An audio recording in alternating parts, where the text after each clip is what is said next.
मेमना और लोमड़ी। ये कहानी एक छोटे से भेड़ के बच्चे और एक चालाक लोमड़ी की है। आइए देखते हैं क्या कहानी है।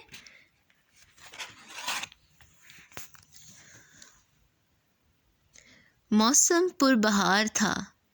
खेतों, मैदानों और दरख्तों पर हरियाली फैली हुई थी, जैसा इस तस्वीर में भी है। भेड़ का एक छोटा सा बच्चा बड़ा खुश नज़र आ रहा है और हर तरफ फूल ही फूल हैं, हरियाली ही हरियाली है, सबज सबज पत्ते भी हैं। भेड़ का बच्चा लैला बहुत ही खुश था। उछलता कूदता फुदकता इधर उधर चौकड़ियाँ भरता रहता था।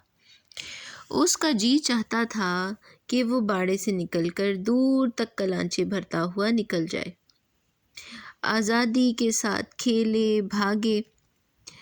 लेकिन उसकी माँ उसके पीछे पीछे बै बै करती फिरती थी।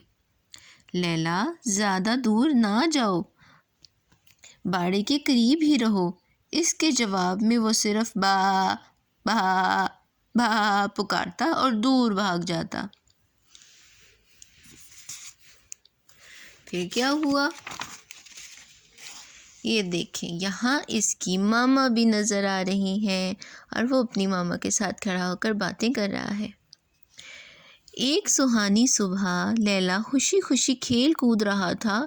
उसकी माँ उसे समझा रही थी, लैला, बाड़े से बाहर ना जाया करो।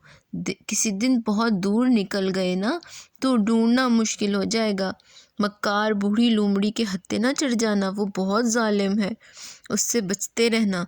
लेकिन माँ, मैं तो करीब ही रहता हूँ। इधर देखें, दिन कितना रोशन है और खुले मैदान कितने भले लगते हैं। हर शय कितनी प्यारी है। मैं ज़रा बाड़े से बाहर जा रहा हूँ। माँ, बा बा। लैला, कहीं खो ना जाना और लोमड़ी से बच कर रहना। अरे वाह, इधर तो कोई हिरन का बच्चा भी है। लैला अपने खुरों से ज़मीन पर ठोकरें मार रहा था। रट टट टट, रट टट टट। लैला, आओ इकट्ठे खेलते हैं। करीब ही से एक हरनोटा इसे पुकार रहा था।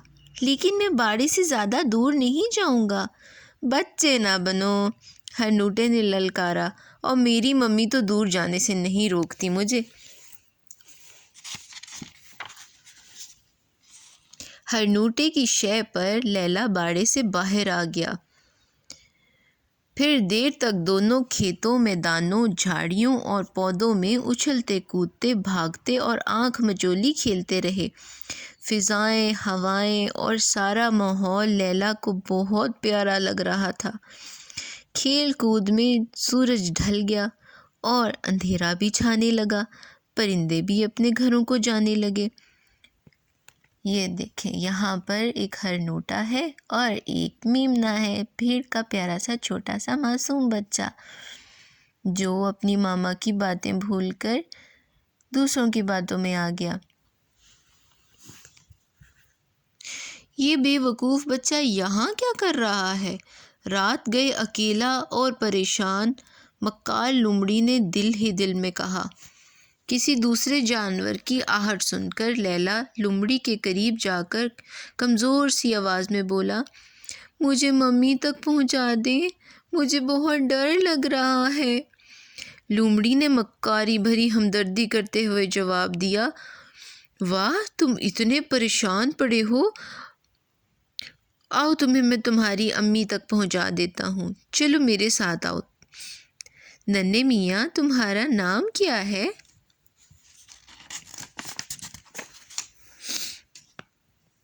यहाँ पर तो कोई नज़र नहीं आ रहा।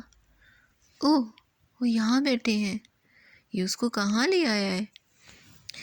मैं लैला हूँ।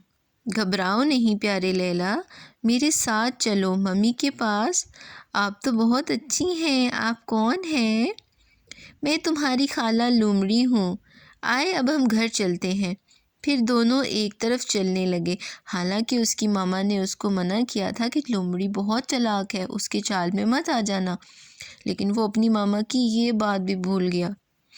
لیلا کو بھی یاد آیا کہ اس کی ماما نے بتایا تھا، امی نے بتایا تھا کہ لومڑی بڑی ظالم اور مکار ہے۔ لیلا نے اس سے ہٹنا چاہا، لیکن لومڑی نے کہا آؤ ہم قریبی راہ سے چلتے ہیں، یعنی کہ چھوٹے رستے سے چلتے ہیں۔ اور یوں دونوں چلتے رہے۔ اب تو درختوں میں سے چاند بھی جھانکنے لگا تھا۔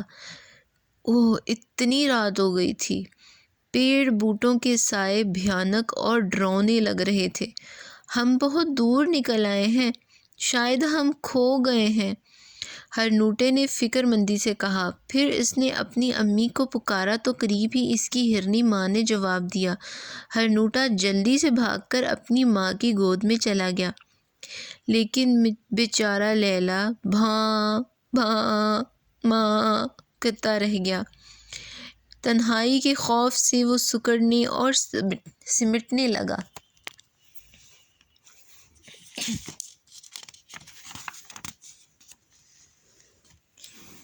یہ شاید اس کی ماما ہے جو اسے ڈھونڈ رہی ہیں۔ لیلا بھاں بھاں کر کے اپنی ماں کو پکارتا رہا، لیکن اس کی ماں تو بہت دور تھی، اسے معلوم ہی نہیں تھا کہ لیلا کہاں ہے۔ پھر یکا یک اسی اندھیرے اور تنہائی کی وادی میں لیلا نے ایک اکھڑ اور تلخ سی آواز سنی۔ یہ ایک نئی سی آواز تھی، یہی تو لومڑی کی آواز تھی۔ لیلا نے لومڑی کی بری نیت کو بھانپ لیا تھا، اس لیے نہ چاہتے ہوئے بھی اس نے لومڑی کی منت سماجت کی اسے ممی تک لے جائے۔ اوہو، اب وہ صحیح مکار لومڑی بن کر سامنے آئی ہے۔ لومڑی نے لیلا سے پیار کا اظہار کرنے کے لیے اس کی پیازی رنگ کے نتنوں پر اپنی زبان پھیری اور کہا، لیلا ڈرے نہ۔ لیکن لومڑی دل میں خوش تھی کہ آج کی رات کھاجا بہت ہی اچھا رہے گا۔ سامنے ذرا فاصلے پر ایک دریا تھا، لیلا کو لکڑی کے پل سے پرے اپنا باڑا بھی دکھائی دے رہا تھا۔ اس نے سوچا اب وہ ضرور بچ جائے گا، اور دریا کے پانی میں چاند کا عکس پڑ رہا تھا۔ اسے دیکھ کر لیلا کو ایک ترکیب سوجی۔ اس نے لومڑی سے کہا، خالہ بی دیکھیں پانی کے اندر وہ پنیر کا ایک بڑا سا ٹکڑا پڑا ہوا ہے، کتنا لذیذ ہوگا۔ چاند کے عکس کو پنیر کا ڈلا سمجھ کر لومڑی للچا گئی۔ کیوں نہ پہلے پنیر کھا لیں؟ لیلا میاں تم ذرا رکنا۔ اس کے ساتھ ہی لومڑی چھپاک سے دریا میں کود گئی۔ لیلا نے اس موقع کو غنیمت جانا